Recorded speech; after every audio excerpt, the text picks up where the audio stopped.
వాణి ప్రేక్షకులకు నమస్కారం. నా పేరు డాక్టర్ బిఏ వెంకటస్వామి.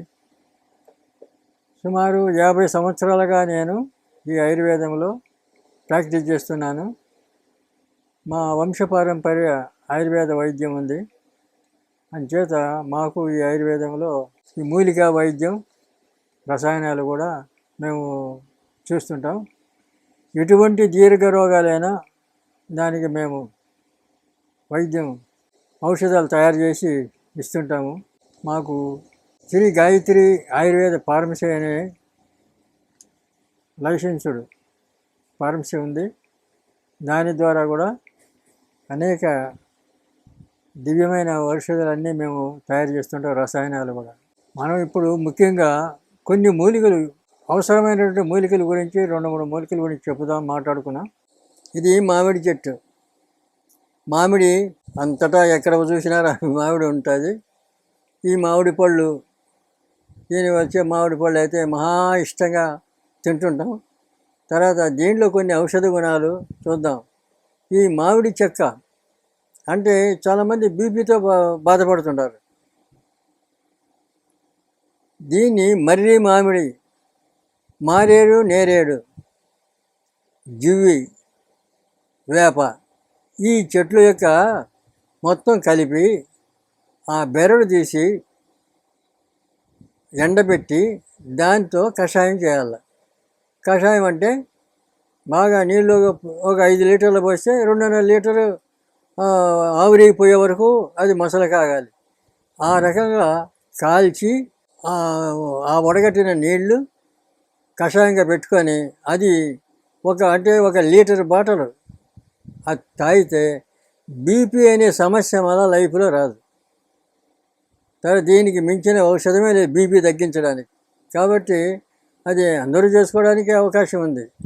ఈ మామిడి చెట్టు చాలా సున్నితంగాను, మంచి ఆరోగ్యానికి ఉపయోగకరంగాను ఉంటుంది. దీని మామిడి పళ్ళు కూడా చాలా గొప్ప మనకు ఉపయోగపడుతున్నాయి.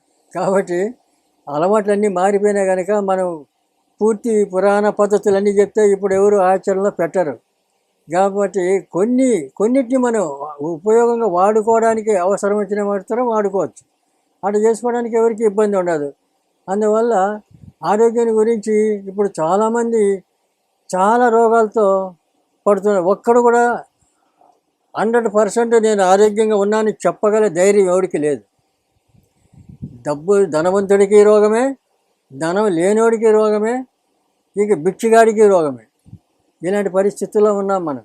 రెండవది, ఇంకా ఇప్పుడు మనకు ఈ తాగుడు ఒక ఫ్యాషన్ అయిపోయింది. ఈ తాగుడు వల్ల కుటుంబాలు సర్వనాశనం అయిపోతాయి.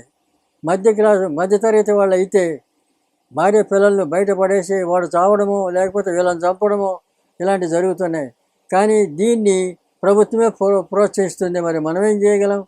కాబట్టి ఆరోగ్యాన్ని ఎవరంతటా వాళ్ళు కాపాడుకోవాల్సిందే, కానీ ఎవరో వచ్చి కాపాడుతారని ఆశ మాత్రం పెట్టుకోవద్దు.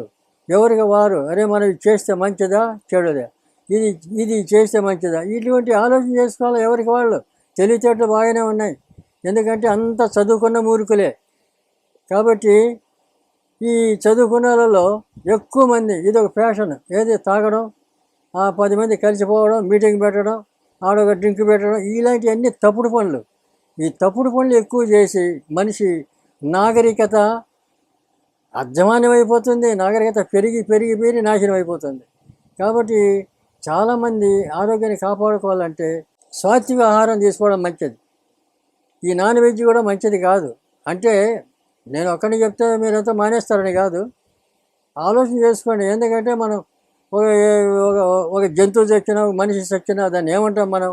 కళేబరం అంటాం. జంతువు చస్తే, మనిషి చస్తే శవం అంటాం. ఈ కళేబరం శవం ఒకటే కదా. మరి ఆ సత్యందాన్ని మనం పీకి తినడం ఏంది? తప్పు కదా. కాబట్టి అది ఆలోచన చేయాలి. మీరు ఇది తినకూడదు, ఇది తాకూడదు, దీనికి దూరం ఉండాలి అని మీరు అనుకుంటే మీ ఆరోగ్యాలు ఎప్పటికీ బాగుంటాయి. ఆరోగ్యాన్ని కాపాడడానికి మీరు ప్రయత్నం చేయాలి.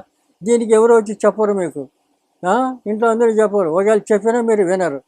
కాబట్టి ఆరోగ్య విషయంలో ఎవరికి వారే జాగ్రత్త పడి ఆరోగ్యాన్ని కాపాడుకుంటే నిండా నూరేళ్ళు సుఖంగా ఆనందంగా జీవించగలరు. నేను చెప్పేది ఒకటే, ఆయుర్వేదంలో మహా ఔషధీకరణలు అన్నీ ఉన్నాయి, కానీ వాటిని వాడుకునే వాళ్ళు కూడా తక్కువైనారు, వాడుకోవడం లేదు ఇప్పుడు.